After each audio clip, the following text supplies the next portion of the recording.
Welcome to this video. Today we are going to see how it is possible to migrate from Microsoft Windows to Linux Mint.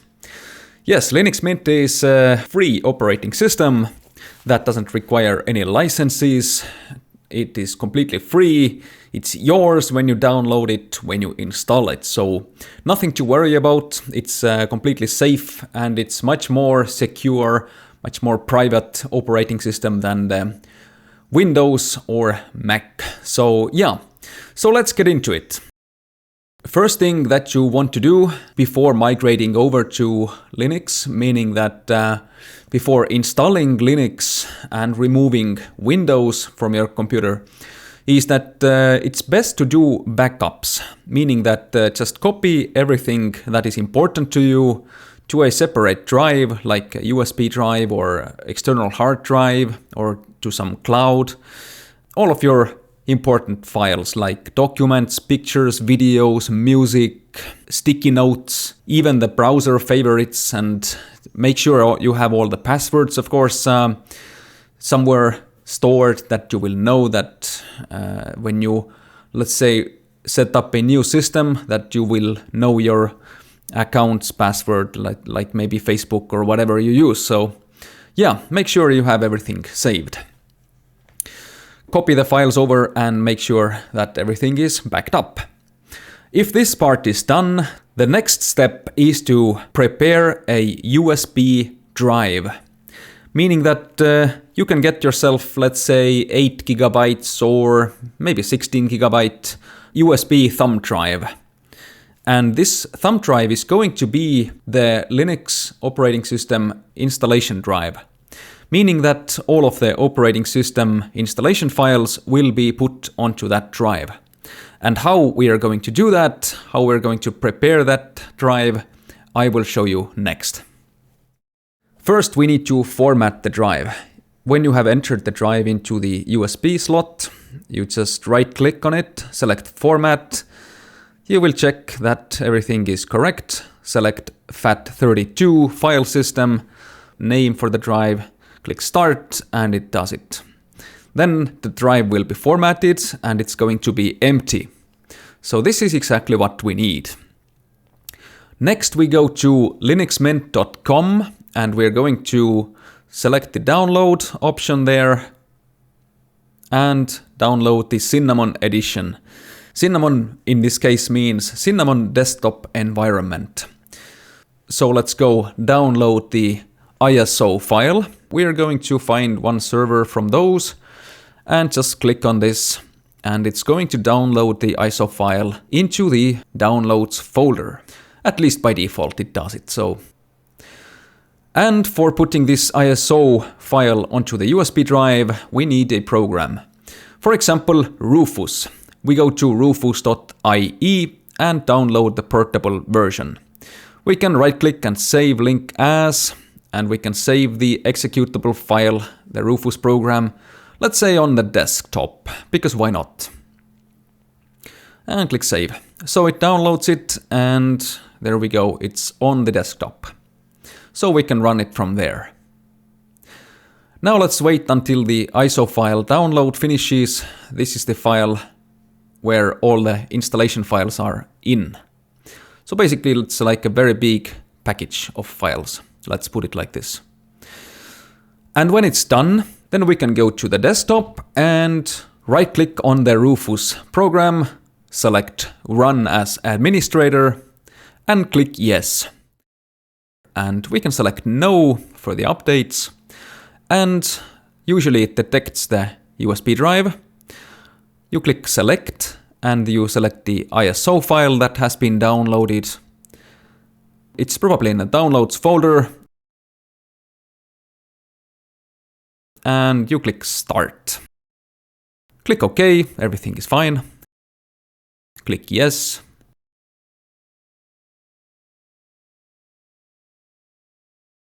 And click OK. So it says it's going to empty the drive once more. It's going to partition it, format it, and then extract the files from this ISO file and put them all onto the USB drive. So basically, this is how it's preparing it. All you need to do is just wait until it finishes. When it's done, it will notify you and you can just close the Rufus program. And your USB stick is done and prepared. And of course, you want to safely remove the USB stick by ejecting it first, and then removing it from your computer. The next part will be about how to start up Linux Mint from this USB drive on the computer that you want to install Linux on. So we first need to go to the BIOS to set some settings so that the computer would be able to boot Linux from the USB drive. This we will see next.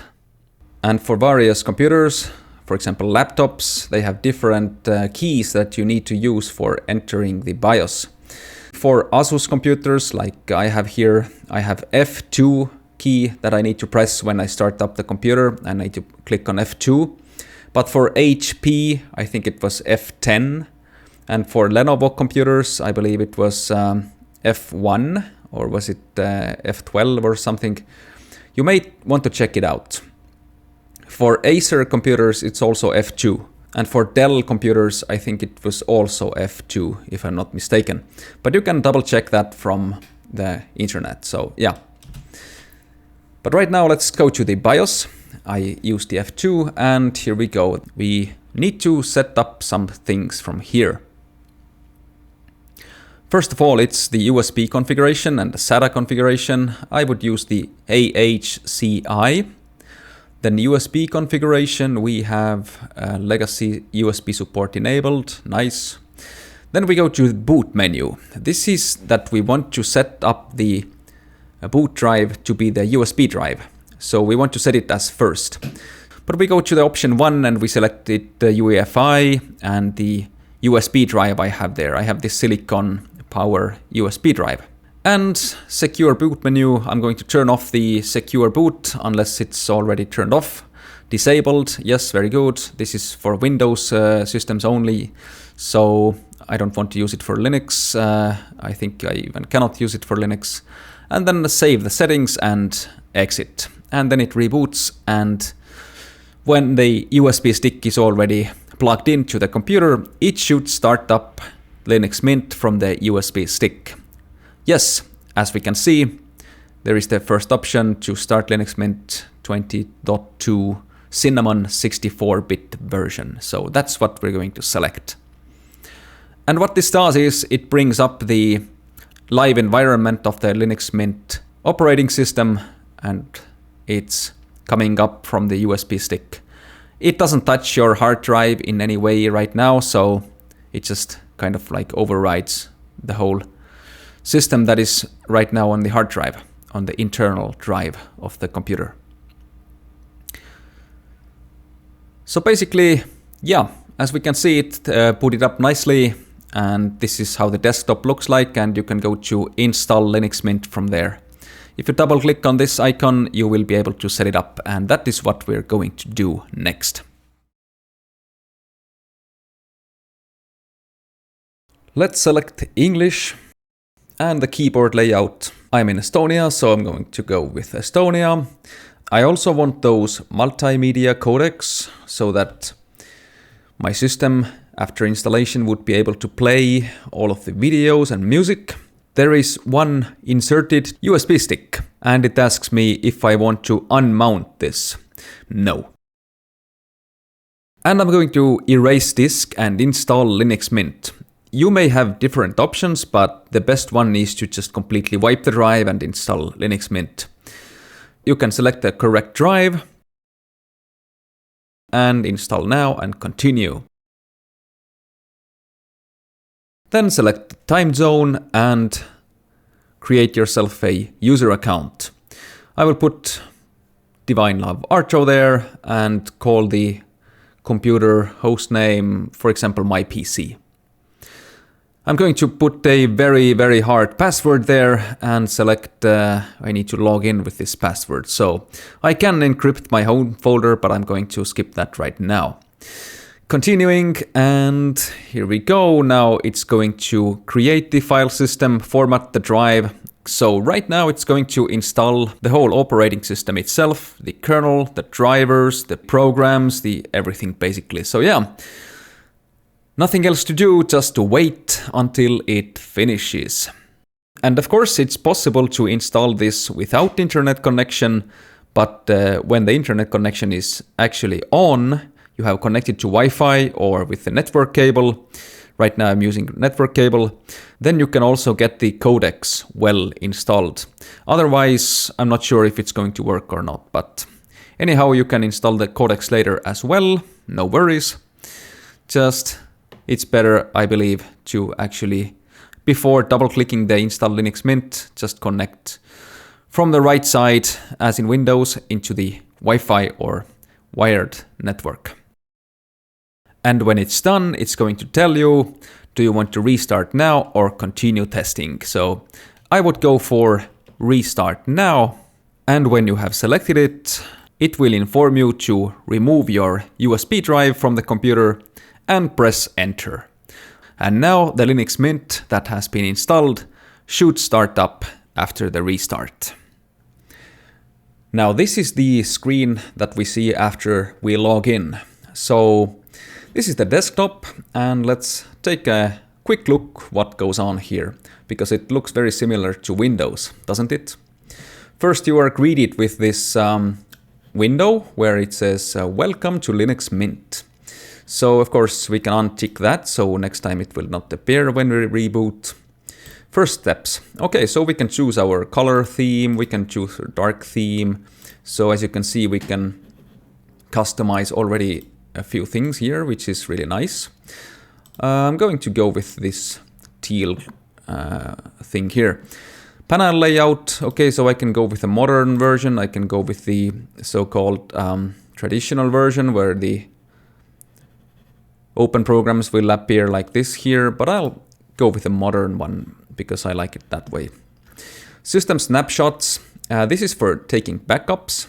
We can launch it from here. I usually skip that. This is something that, okay, it asks for my passwords, authenticate. This is the admin password that is for your account. So that is for administration purposes. If you want to install or do some administration changes to your system. Okay, so we go for finish, and here we can use the program which is called Time Shift, which is for taking backup of your system. Let's say something goes pretty bad when some updates maybe create some issues. So you can basically switch back from here. But personally, I don't use that at all. But of course you can use it if you want to. Like here you can create a new snapshot of the current system, operating system, its kernel, its libraries, everything that is necessary for the system itself to run. But right now I'm just going to click cancel because I'm not going to use this, and I'm going to start menu, search for Time Shift, right click and uninstall. This is what I usually do. Not recommended, of course, but this is something that I am considering myself as an advanced user, so I believe I can restore my system if it breaks, so I'm not worried.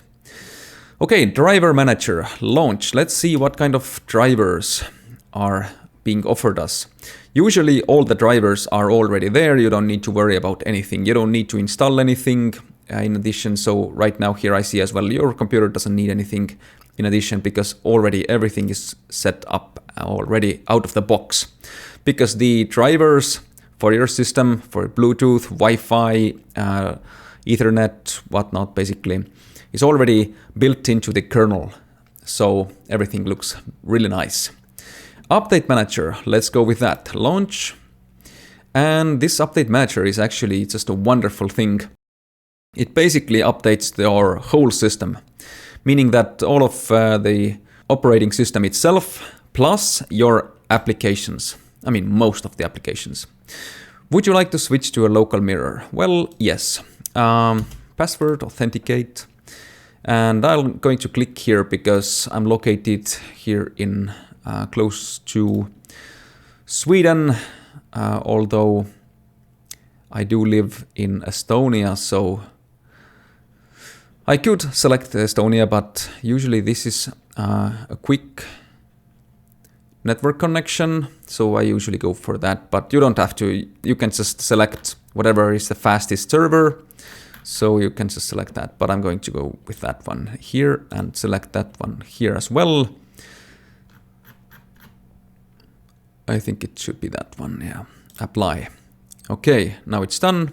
Configuration changed, okay. Now it's updating.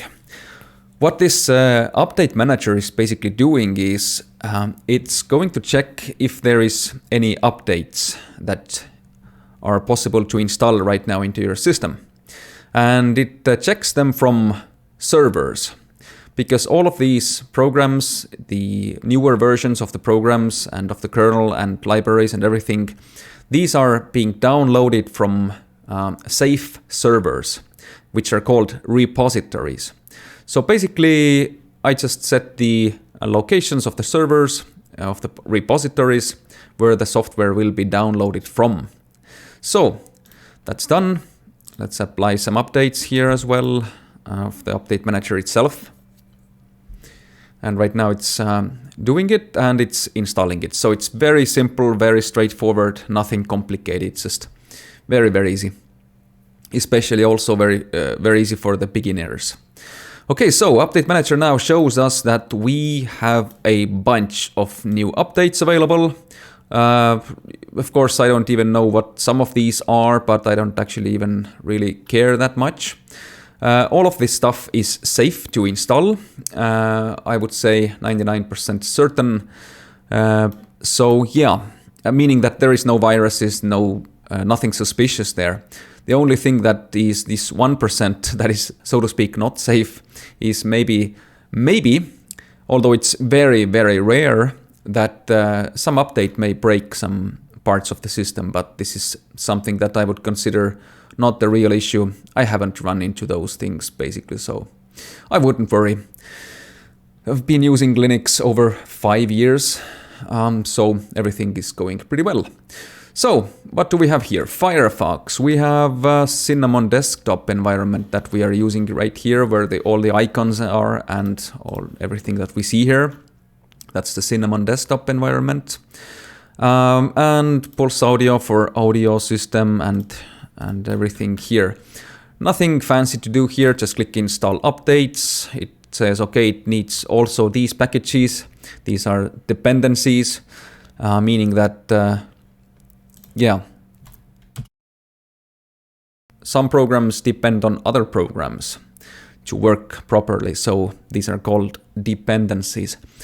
So basically what it does, it just downloads all of the newest packages, your newest Firefox and all the drivers and whatnot from the repositories and just going to install them all for you. Just like, you don't need to go and download them separately, like go, next, finish, and then next thing, and next, finish, and oh, let's skip that trashware and spyware and whatnot. So there's nothing to skip here. You just go and install, and it doesn't install anything that you don't actually want here. So, like Super PC Cleaner Master 2021, which usually doesn't do much. So yeah. Nothing of this malware type here, so very nice. And right now it's installing, and we can see from details what's going on, what it's installing currently, what packages are being installed. So very, very simple and straightforward. And in the future, you may wonder, okay, where can I find this update manager if I want to install updates, or does it notify me if there are updates? Yes, it does. It's this little shield icon down here on the taskbar or the panel. So if you click here, right now it says installing updates, but basically, usually the icon changes. You will see there is this green tick on it when everything is fine, everything's installed, but it changes to a different one when there are new updates available. So you'll see. Nothing complicated there. Alright, so let's continue. All the updates have been installed and it wants to reboot. Why is that? This is because the system itself, the kernel, got updated. And usually after that you need a restart. But other than that, usually there is no need to restart the system. Okay, so we can close it off and we can see everything is nice. Your system is up to date. So let's continue from here. Update manager, system settings, software manager. We'll check that later. Firewall. We don't need any antivirus in the Linux system because the Windows viruses do not work in Linux, so you have nothing actually to worry about. But let's launch the firewall and just turn it on from here, status on. So now it's basically done, firewall enabled. So that's usually all you need to do. All the incoming things, let's say some hackers trying to do something just randomly through the network, they cannot because all the incomings are denied and the outgoing is allowed. So this means internet connection. If you send something out, some packets from your computer, you start browsing somewhere, doing something, then this outflow goes well and you can surf the web, do stuff. But if someone just wants to hack into your system, then they won't be able to do that. So yeah, just a basic explanation to that. So that is usually what I do, and that's pretty much all. And of course I keep my system up to date using the software manager because this is also important for security. Now, let's see, documentation, you can read more here, new features, release notes, everything, help. You can search for help from the forums, from internet. Help is freely available and it's very easy to find different solutions. And of course you can contribute to their project. So yeah, this is a wonderful team behind the project. They've been working since 2006 and keeping the project alive and developed all the time. So you are welcome to donate if you want to. Anyways, seems like this part is done. Closing now. Okay, so let's take a look on the desktop side. We see here are some icons like my computer, home, and that's a thumb drive actually, which is connected to my computer right now. So very simple, it's a very clean desktop here, nothing much to see. So in the Windows side we know my computer, okay, we click on that or double click, the File Explorer opens like we see right now here. Windows are basically working in the same way, and by Windows I don't mean Microsoft Windows but the window, actual Windows here. So yeah, we can move those around. As you can see, we have the same icons, buttons here. We can minimize, we can bring it back, we can maximize and close and so forth. So very Windows-like system or environment, let's put it like this. And we can see we have a home folder, we have desktop, documents, music, pictures, videos, downloads, and of course we can rearrange those. Let's put it like this, maybe music, videos, pictures. I'll put this music down here. Let's see, somewhere here. And now it works as I want to. Recent is the recent files that we have accessed. These are listed here nicely. And yeah, we can of course do this and this and this to change the views. Here's the search. We can search for files and even file contents, which is really nice in the latest Linux Mint version. Here's the attached devices. Currently I have this memory stick or USB stick put in here. I have one video file here, and that's pretty much all, of course. And here is the zoom toggle or whatever that is called. So yeah, really nice. And yeah, the File Explorer. Cool.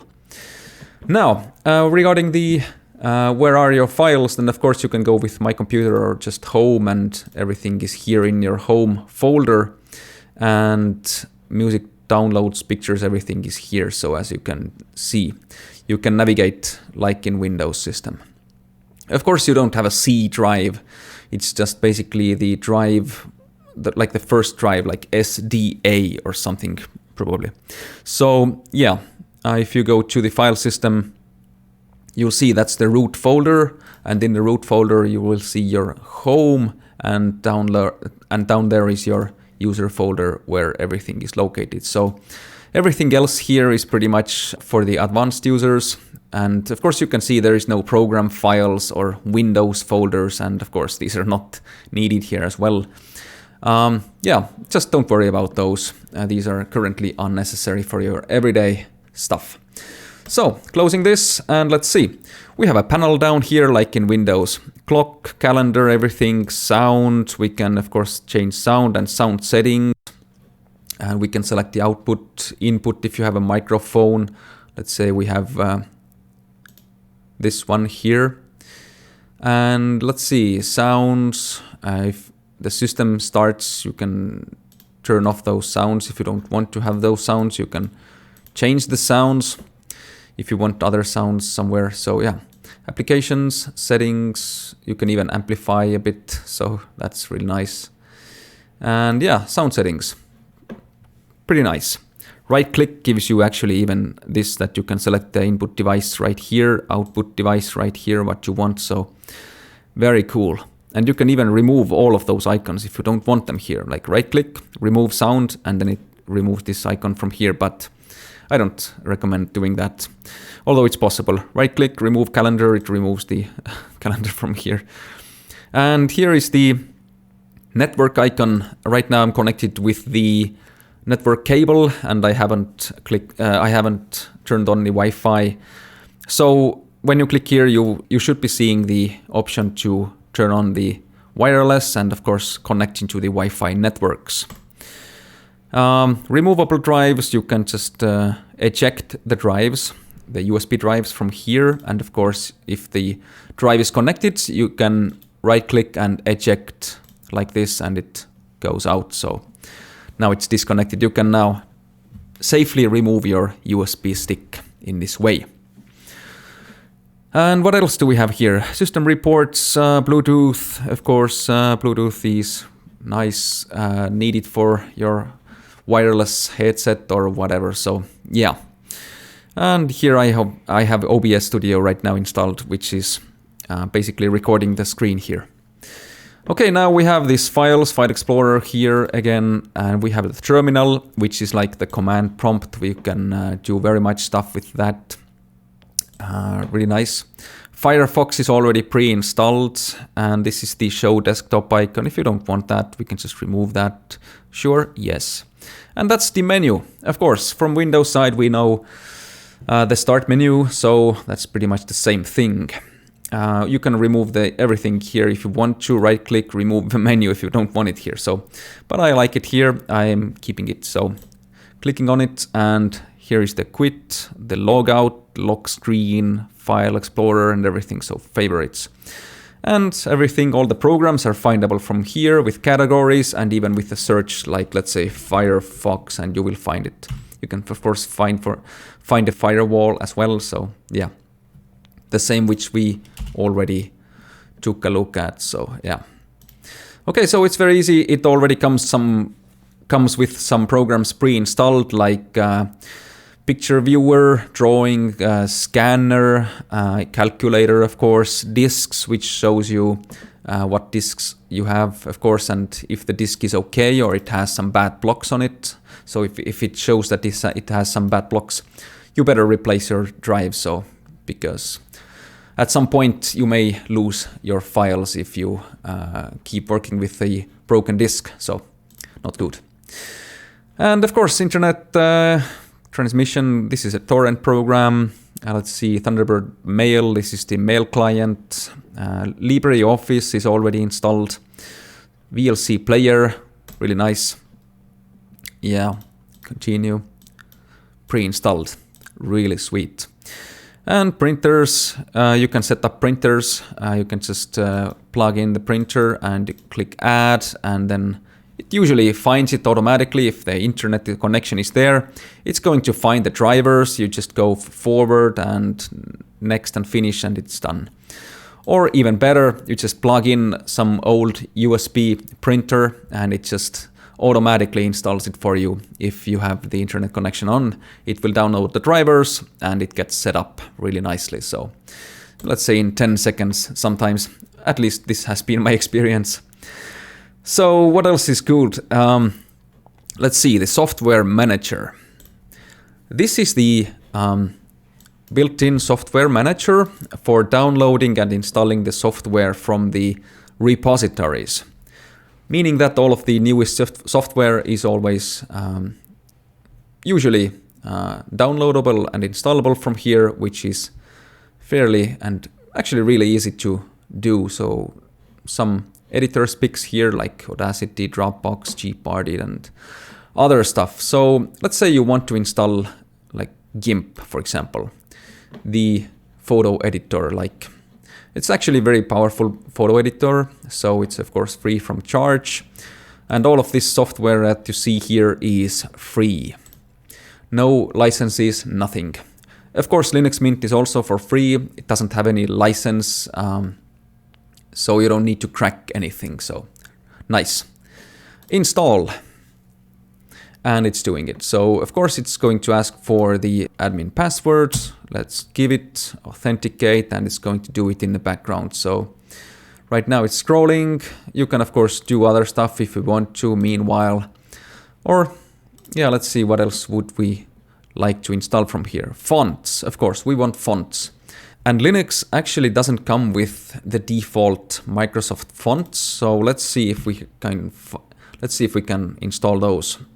MS fonts, maybe, let's see, TTF MS Core fonts installer. Yeah, let's go for that one. Install. So all of these Comic Sans, MS, Arial, Calibri, whatnots, everything comes with this package. So if you want those main Microsoft fonts, then just click install on this TTF MS Core fonts installer. So yeah, and these are licensed fonts. So do you want to accept the end user license agreement, license terms? Well, yeah, why not for that? No problem with that. Okay, so there are of course other fonts as well. So if you want to, let's see if they have Lotto here. Ooh, they do. All right, nice. Install that as well. Yeah, I like Lotto. Nice font. Cheese and other stuff. So internet, if you select internet, you can see like email, chat, file sharing. So pretty much everything is here. So you don't need to worry about most of the most important programs. And what if you want to use the Office suite, something instead of Microsoft Office, and if LibreOffice doesn't do a good work? Well, I will show you that a little bit later. And if you wonder, okay, where do the programs go to? Can I find them from the start menu? Yes, you can. Click here, GIMP, and it is here. So GNU image manipulation program. So opening this, and as we can see, it works. Yeah, really nice.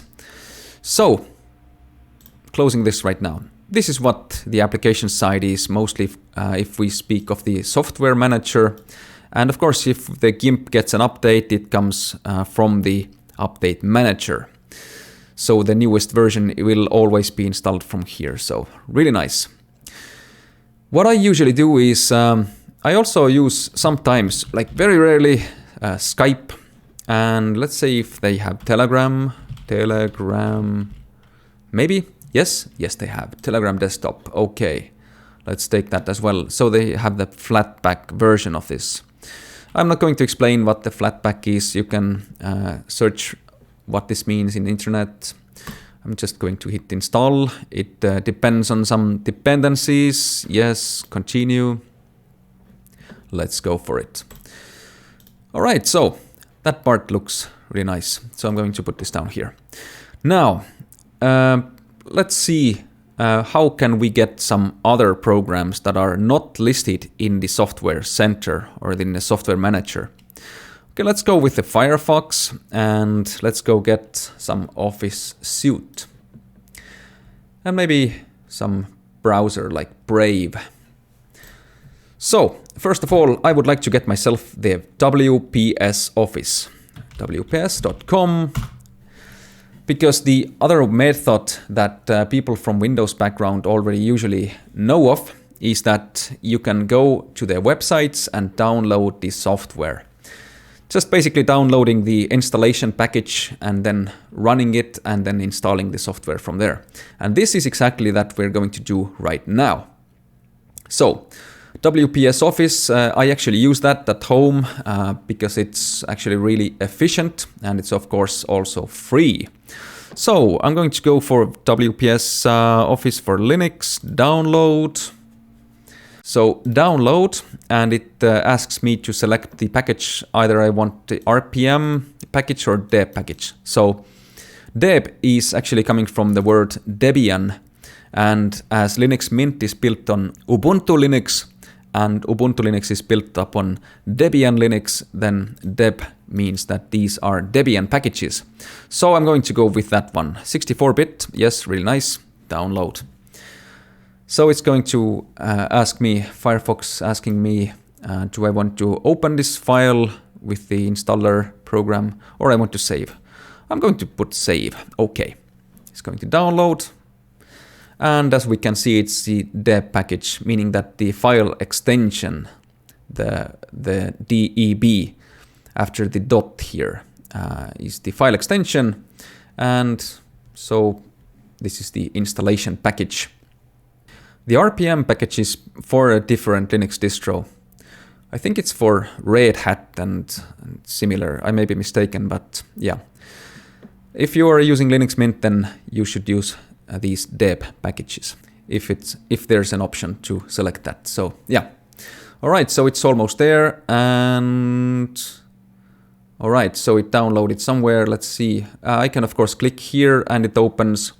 But I believe it got saved into the downloads folder as well.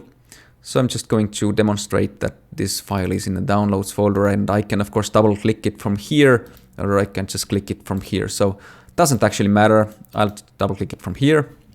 And now we're going to install our first program, which is downloaded from internet, from the official website, using this deb package.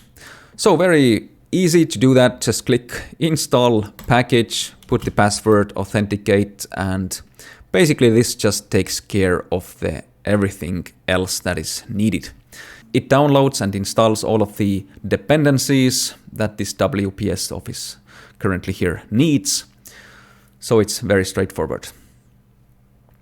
You don't need to click next, finish, skip that, super PC cleaner and whatnot. So very nice. I like that very, very much actually.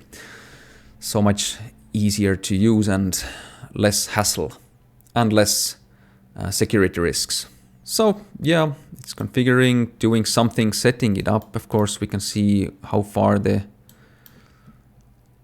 thing is going and what's happening. So from the details, that is also what I like about Linux. It shows what's going on.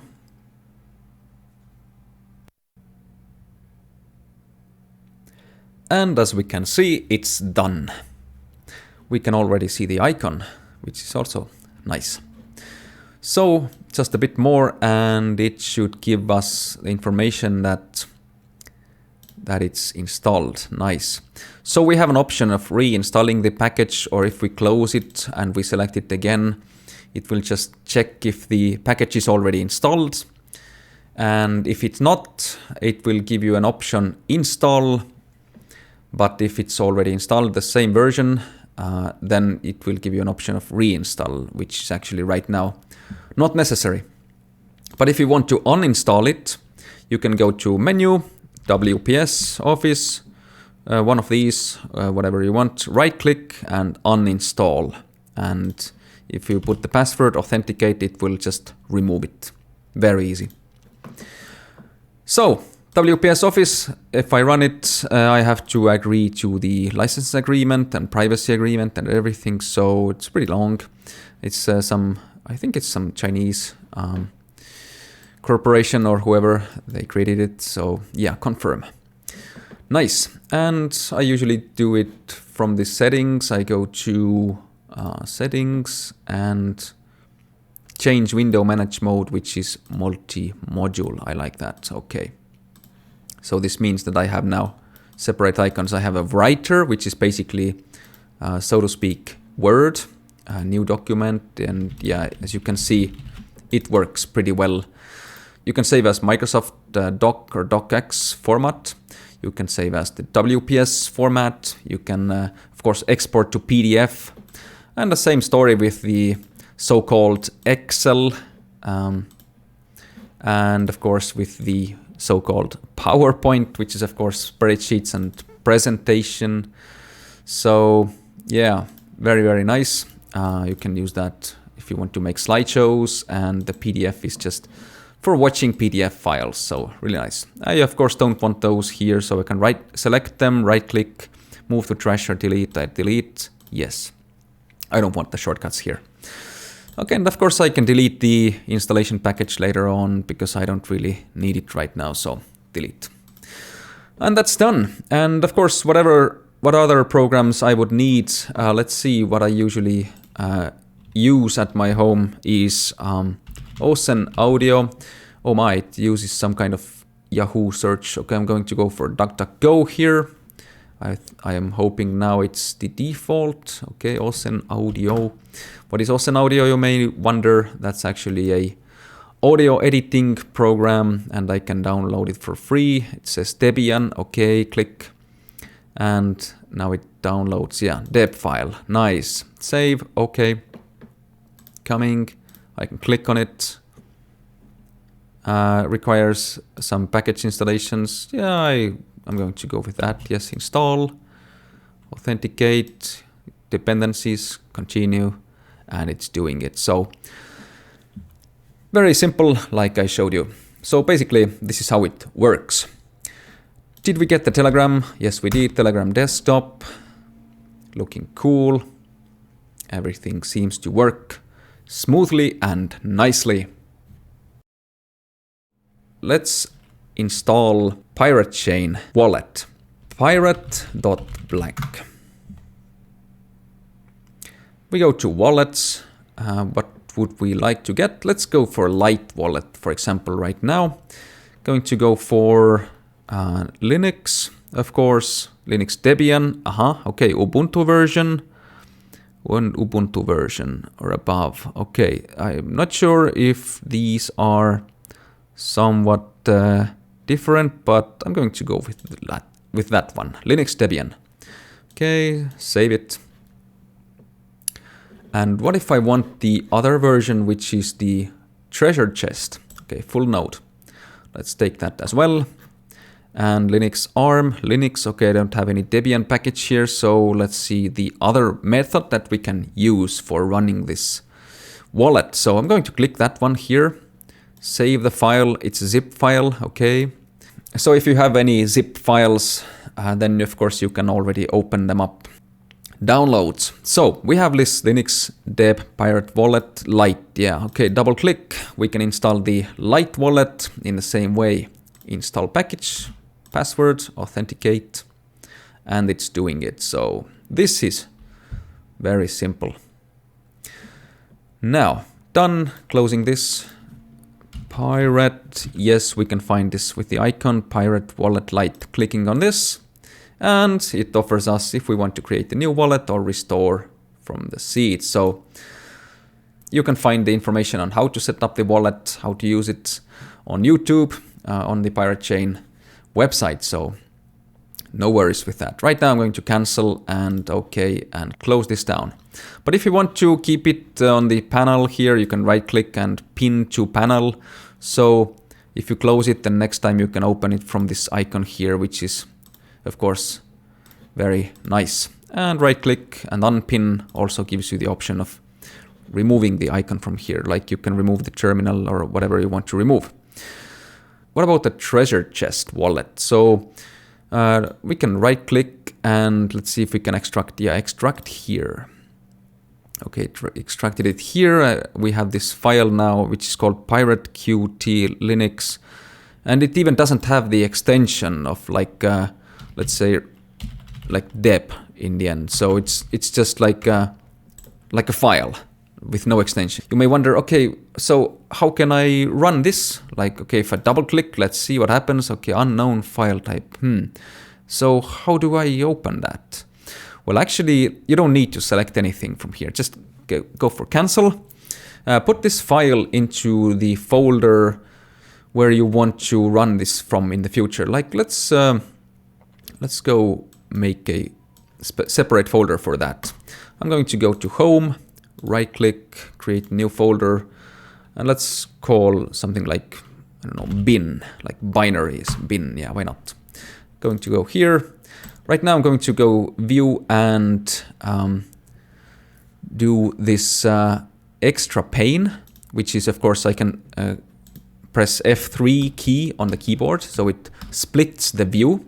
So I can select here the downloads folder, and here is my home and bin folder. So this means that if I now drag this file from here to here, then it goes from one folder to another folder. Yeah, nice. So of course this means that you don't need to open up two file explorers where you go from let's say downloads folder, and here you go to the home bin folder, and then you go and drag the files. You can just F3, click here, go home, bin, and you can just drag it over like this. So basically this is what happens. So very nice. This is very nice. And of course you can create new tabs by Control T, and you can go for documents folder, and you can just go between those different folders. Nice feature that you don't have in Windows. So yeah, and of course you can set those different views and whatnots. Okay, let's move on. There are now many ways to execute this. One of the ways is you can right click here, you can open in terminal, just right click on the empty space, open in terminal, and you go for dot slash and pirate, and I'm going to press tab, which basically does the autocomplete, and I press enter, and now it runs. So this is how I run it. This is one way to run this in the terminal. But right now I am actually not very much interested in running it from the terminal. I would like to use another method. So another method is to actually press Alt F2. So Alt key and the F2 button, like a key combination, and it brings up this box. I can go for /home/ tab, and it auto-completes this for me. Bin and tab, and then I go for pyr and tab and enter. So it also runs it. I didn't need the terminal for it to run, and that is just another way to run those binary executable files. So how do I know it's executable? So you can right click, select properties, permissions, and you will see here's the box and it's ticked. Allow executing file as program. So this is what it means. This is actually a program. So yeah, and we just need to execute it. It doesn't go with double click, but it runs in this way with terminal or with Alt F2.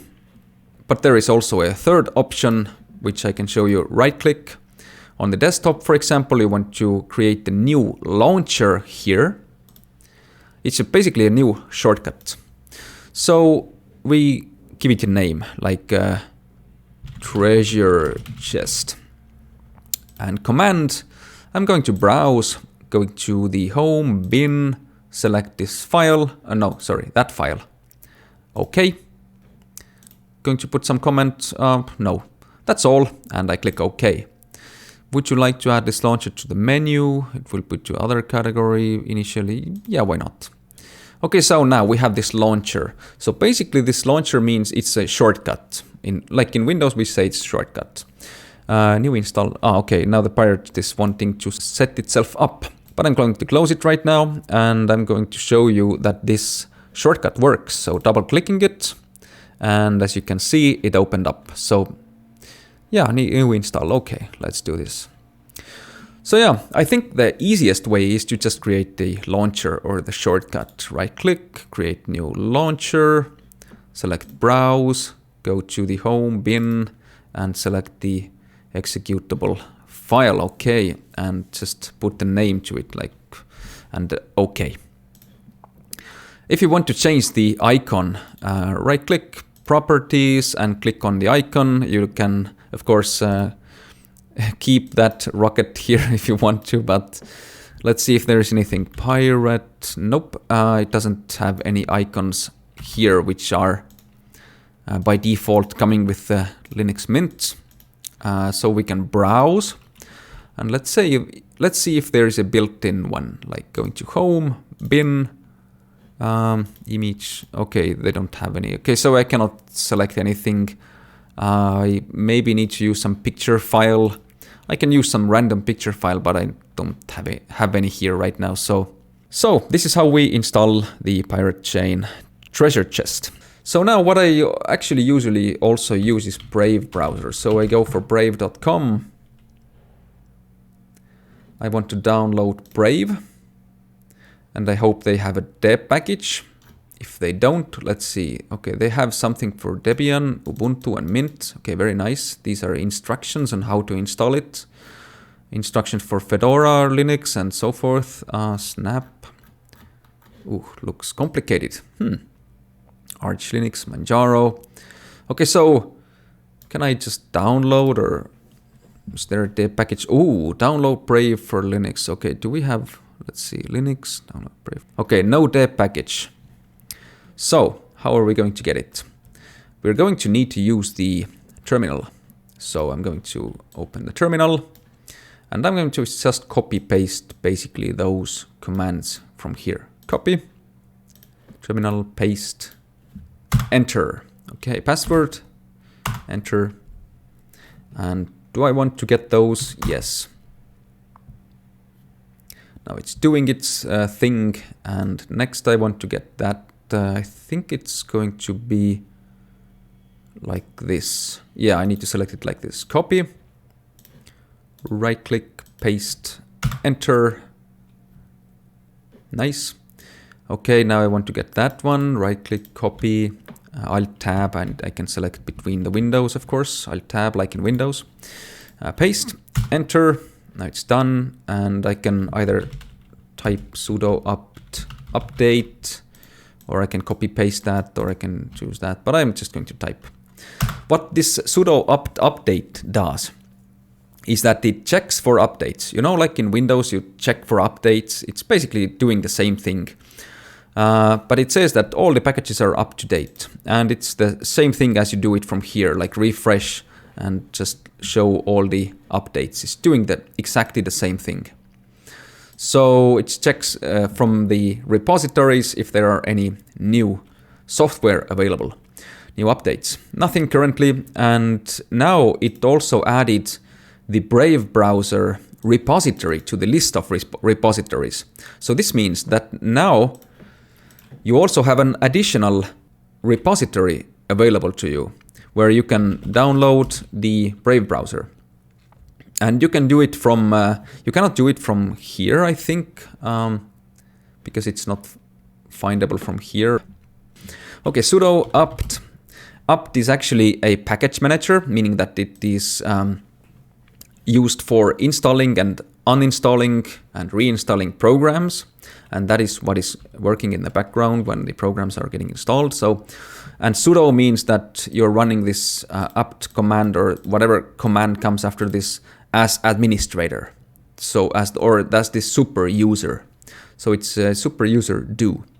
So we're going to run this package manager as admin, basically giving the command install, and we want Brave tab. Going to click tab, yeah.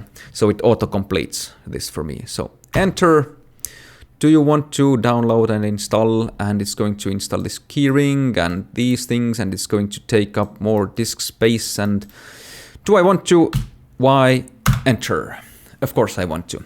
And now it connects to the servers, and it downloads the necessary packages, meaning the Brave browser files, and it just puts them into the right place, into the right locations on my hard drive, and it's just everything is going to work. So this is what the package manager does. It's the apt package manager. It just basically puts all the files into the right places. And I'm hoping to see a, let's see, Brave. I don't have a Brave yet here, so I'm going to see it later on there listed. Okay, closing the Firefox right now. So these are the main methods that you can install software in Linux Mint. And it actually works in the same way in Ubuntu. Let's see about configurations, meaning that configuring your system.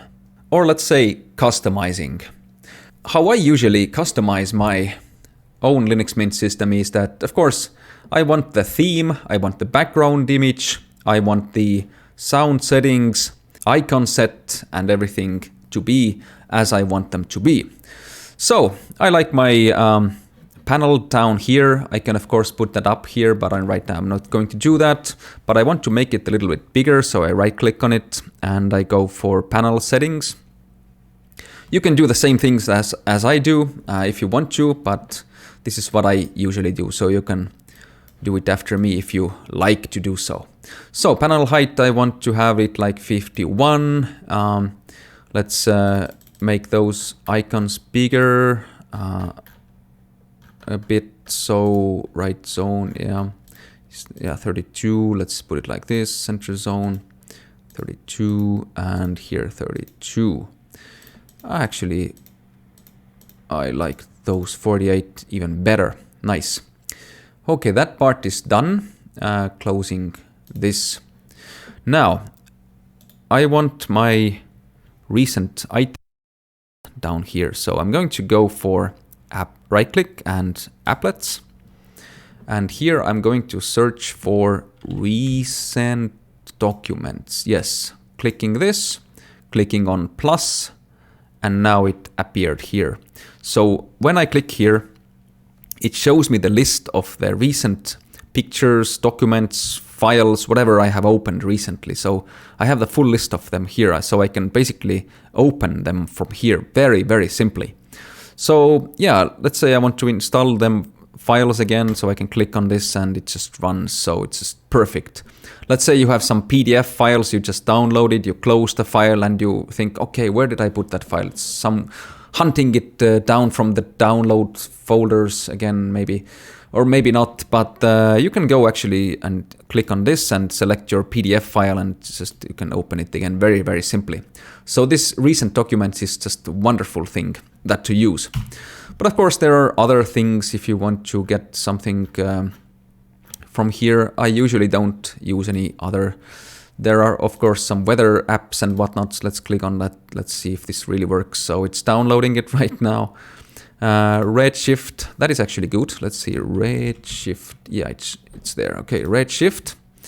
This Redshift program I use for keeping my eyes from getting the blue light in the evening times. So that is a good thing.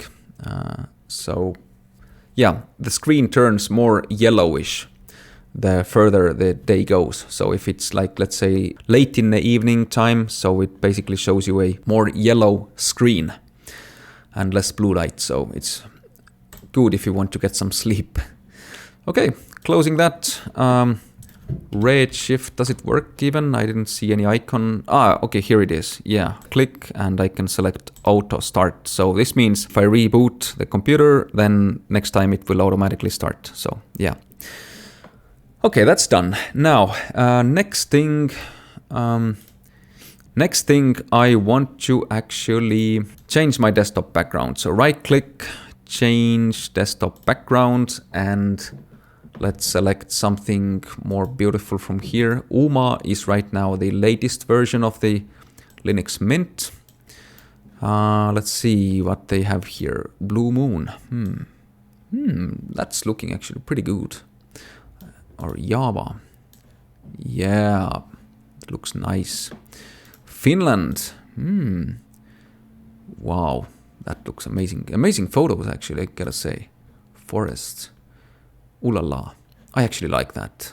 Let's keep it like that. Because it looks good. Okay, so next on, I got my panel set. I got my desktop background set. I want my themes. So theme, I'm going to go for themes. Of course, you can find it from the system settings, which is the control panel, so to speak. So you can, of course, tweak everything necessary from here. And you can find the themes. So that's not all. Let's go through those things. And printers and sounds and all of these things can also be found from here. But I want my themes right now. Going here, and what I can see here is I can change my themes, which is nice. I can go for some options, not much. What about icons? Well, I have some. Let's click on that one. Now I get yellow icons, or the different icon set, basically. Let's try that. Yeah, different icons. Add Wada. Yeah, so everything changes, as we can see. But of course, these are not the icons that I actually enjoy much. So I actually want to get other icons, but we'll get to that. Okay, mouse pointer, I can select the black one and so forth. So yeah, colors, ooh, darker orange. As you can see, there are some basic options here. So yeah, go ahead, enjoy. But if you want to get more of those, there's add remove. And I'm actually going to get the adapter. Oh, it's already in the first one of those. Okay, I'm going to click the button here, and it's going to install the adapter theme for me. So of course there are so many themes out here, installable very, very easily. Installing adapter Nocto. I know it's a dark theme because it's good for the eyes. I usually use that one. If you have a laptop, then if you have a dark theme, then it also takes less of your battery. So, and in the settings side, you can set whatever you want, like show icons in menus and other stuff. And actually here is also the override the current themes scroll bar width, which I am actually also going to do, because you know the scroll bars, these ones that you can use for scrolling stuff, you can actually make those larger. So yeah, turn that on and just pull this lever up, and now you can see you have a bigger one. You can even pull that here and you will get that big scroll bar. So that's just amazing. So you don't have to like mess around to like, okay, how can I get that with my mouse? So that makes your life so much easier. Just amazing stuff. Amazing. Windows doesn't have these things, so as we can see, Linux has so many advantages over Windows and over Mac, I would say, as well. So yeah. So I'll keep it, let's say 22. Looks nice. Okay, so how far is the icon theme? Okay, it's downloading it, so it takes time. I'm actually going to close the that one, because right now I think it slows down the downloading of the packages. We can change that to, let's say, that one. Yeah, teal. And if we change it to, let's say, mint X, so it changes like this. Right now I'm waiting for those themes to come. Okay, it's almost there. And it's done. Very, very nice. Now we go back to themes. Do we have anything here? Yes, adapter Nocto. So this changes the upper bar. Now, icons didn't change. That's a separate thing. Controls, we go for adapter Nocto. So yeah, looks kind of sweet. And no new mouse pointers, no. Desktop, go for adapter Nocto, and it looks very, very nice. Clean and beautiful. So this is what I like. And now I would like to get my hands on icons, and because I don't usually use those, I don't like them that much. So I'm going to go with, let's say, oh wait, let's try Brave browser. Brave, yes, it's here. And now the Brave browser also gets updated through the software manager. That's nice. Set Brave as a default. Yeah, let's improve. Why not? That's anonymous. Okay. Nice. Control-Shift-B brings out this bar here, so I want that as well. I can go for right-click, settings, and there should be a place where you can choose the theme. Use GTK, use classic. I'm going to use GTK, which means it goes automatically by the theme that I select from here. So applications take the theme from the system theme. So that's nice. But of course I can go for dark, so yeah. Nice. Now, what do we want? We want some icon pack. So I'm going to use, let's see if it's DuckDuckGo. It's Google search. Oh my. DuckDuckGo. And I want candy icons Linux. Enter. How to install candy icons Linux. GitHub. I think I can go to GitHub and get it from there. Yeah, let's go. I think these are somewhere here. Let's see. Open desktop, sweet gradient icons. Maybe it's here. Let's see. Yeah, all right. That's the one. Download and click. It downloads, clicking on that one. And it downloads this candyicons.tar.xz. So it goes to downloads folders, save. Done. Here in the home folder, actually there are invisible folders in here. So you can bring them into visibility by show hidden files. Yeah, that one. View, show hidden files. Or you can press Ctrl-H. You can see the keyboard combination for that is here. So Ctrl-H basically does the same thing. So you have .cache, .cinnamon, .config. These are all hidden folders, starting with dot. To the downloads. Candy icons, do right click and extract here. And I get the folder extracted from this one here. And now I can actually move that. So I'm going to F3, right click here, go home and select the folder, which is the icons, that one. And I'm going to just drag this here. Okay, now it's done. Basically, the icon pack is installed. Let's see. Where is the themes? Yeah, go themes. And when I click now here again, after a little while, it shows up here. So I can select candy icons. All right, so it's working. Now that looks much better. Much better. Beautiful. I like those icons very, very much. Just beautiful icons. Yeah. Now this is how we can install new icons. Okay, right click, pin to panel. I want my Brave browser here, and the Firefox I want unpinned. Okay, yeah. Basically, now I showed you how to install icon packs, basically. And there are many more, like Linux icons, like let's see if there is anything. Icons 8, icon archive, you can go to here. Right now I'm just going to close this out because I got my icon pack, I got my theme. And next thing, I actually even can put new mouse pointers here, or the cursors. But right now I'm not going to do that because I don't care that much. I actually have a package on the memory stick and a USB drive, which I now entered into the computer. And I actually have much of these files already in my Linux Mint Customize folder, where I have all of these icons, fonts, themes already packed up.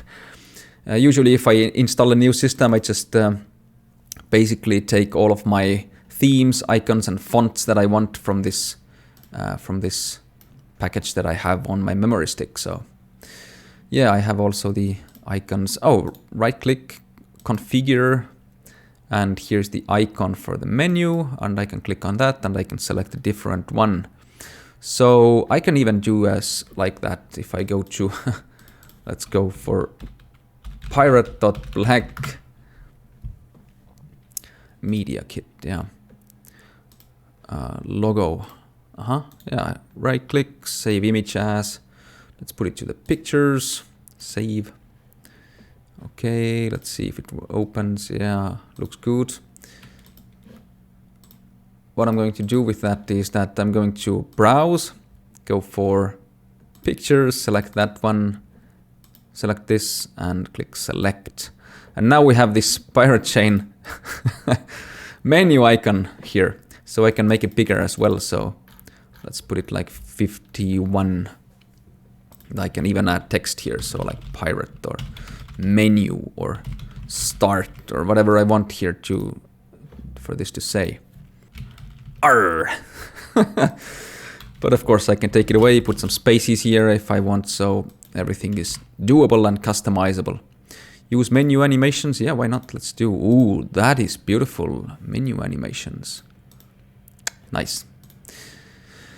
So, menu settings, categories, you can change the icon sizes here as well, as you can see, so much customization you can do in Linux that you cannot do in Windows or Mac OS. That's one of the reasons I love or very much enjoy Linux. Okay, so I'm going to extract all of those. Control A, extract. I'm going to put those into the home folder. Yeah, and extract. Yeah, replace all. Why not? Now it's unpacking the .fonts, .icons, .themes into the home folder. So it basically fills up those themes and icons folders for me. So that just makes my life much more easier. I'll show you in a minute. So then I will have more options here in the themes. But right now it's extracting. So while it's doing it, for more customizations, I can go for font selection. So that is also important to know. You have a font selection, and you can actually change the font sizes and the fonts in the system. So this means you get the Ubuntu regular as the default. So you can, let's say you want bigger font. So you can go for text scaling factor and you click on plus and you click on more plus and it just scales it up. So that is very, very nice. So hinting, of course I can go click on that one. I can select a different font. I actually want Lotto here. So going to go for Lotto regular. Yep. Okay, now you see it changed. Yeah. I can click on plus here. I don't know, it shows these icons somehow weirdly, so I'm not sure why it is, but I think it's because of the icon pack, which kind of doesn't work perfectly for some reason. Not sure why. Okay, close, done. Maybe it's because I overwrote those. I don't know. Gotta double check. Desktop font, I also want Lotto regular here and a bit bigger. Select. Okay, changed it. Nice, looking good. Maybe not big enough text, so 13 is a bit better. Document font, window title font, Lotto bold. Make it a bit bigger. Nice, looks better. Yes, and this is how I like it. And this is how the system works basically. I think it's now done, so I can click on, okay, I think it's updating the cache. Oh, treasure chest has a new icon. Okay, system settings is not responding. Force quit. Let's go for themes again. And icons. Now I have some more icons. So I have flat remix and whatnot. So yeah, these came from my own package, which I had put together. So yeah, Le Capitan. Nice. Looks like Mac to some degree, doesn't it? All right, so did I get my mouse pointer? Yes, I did. Breeze. And add up the desktop. I actually have the other one, which I usually have, the hollow transparent Lotto. So I'm going to click on that one. And now it's half transparent. So I have this special one already customized like previously. So yeah, you don't have that by default anywhere. So, but I think that's nothing to worry about really. I think I'm going to reboot right now. So I'm going to stop the video. And we have now rebooted the computer. Yeah, it seems like I kind of broke the icon pack in some way by just overwriting those files from my package file. So yeah, but anyways, let's see. Themes. I'm going to change a few things. I actually already changed this already into the ambience minty that I have. That looks also really nice. And I actually going to change the icon set right now to a, let's see, flat. Is that good? Opening that one. Yeah, that looks good. Doesn't have any issues. No icons missing anywhere. So let's keep it like this right now. So anyways, thank you for watching. Information is fairly much findable in the internet.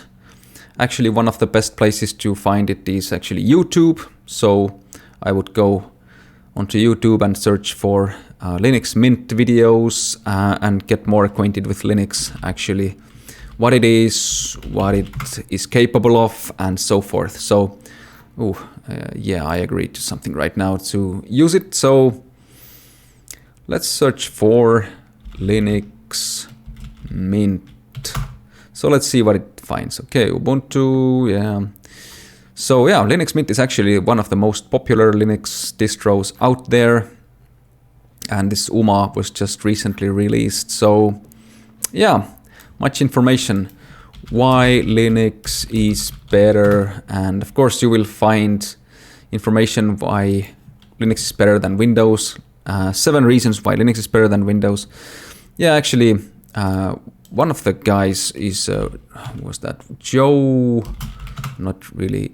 Yeah, Joe Collins. He has this channel and he actually talks very much about Linux. There's DistroTube and there are so many Linux channels out there, worth it to watch and follow.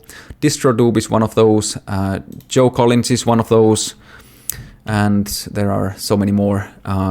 There was this Linux gamer, I think he's now called, yeah, it's Gardner Bryant. This is the name of the guy who is behind the channel. So very, very nice channel. Very nice guy talking stuff here. So I recommend watching it, checking it out. But other than that, I think that's right now quite enough. You should be able to get going from here right now. So yeah, take care and have a happy day.